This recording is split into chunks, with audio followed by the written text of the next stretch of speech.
દાહોદ જિલ્લાના સંજેલી ડેપો ખાતે ખાતરની અછતને લઈને ખેડૂતોમાં ભારે રોષ જોવા મળ્યો છે। કડકડતા તાપમાં કલાકો સુધી લાઇનમાં ઊભા રહેલા ખેડૂતોએ ડીએપી ખાતરની જગ્યાએ સલ્ફેટ ખાતર આપવામાં આવતું હોવાનો આક્ષેપ કરી વિરોધ નોંધાવ્યો હતો। ખેડૂતોનું કહેવું છે કે અન્ય જિલ્લાઓમાં ડીએપી ઉપલબ્ધ છે તો સંજેલીમાં કેમ નથી મળતું।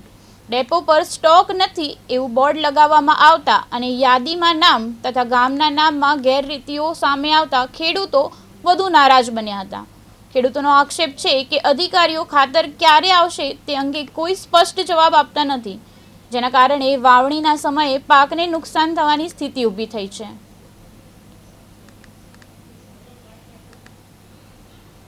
જે 3 દિવસ થયા સાહેબ, 5 દિન સુધી ખાતર મળતું નથી અને ખોટી રીતે પેલો સ્ટોક નથી લખી દીધું છે અને ગામોમાં ફારફેર છે। નામોમાં હું કડવાનો પડનો છું તો ગોંતતર નામ છે અને પેલા ભાઈ બાબુભાઈ છે એમનું મેરોળા નામ છે।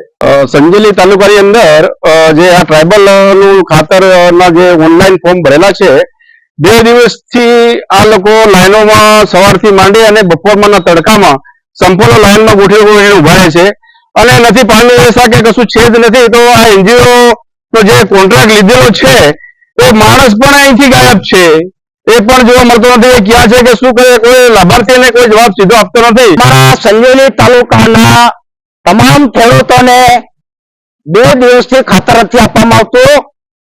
શનિવારથી બંધ કરેલું છે, કાલે બી બોર્ડ મારી ગયા 11 વાગે ને આજ બી નથી આ એનજીઓ આવ્યો। તદ્દન ધક્કા ખવાડે છે, બિચારા ભાડા ખર્ચા કરે છે। સવારમાં 7 વાગ્યાથી આવીને લાઈનો લાગે, ચંપલ મૂકી દે। 100 ખેડૂતો લાઈનમાં લાગેલા તો બી નથી મળતું। દિવસના 50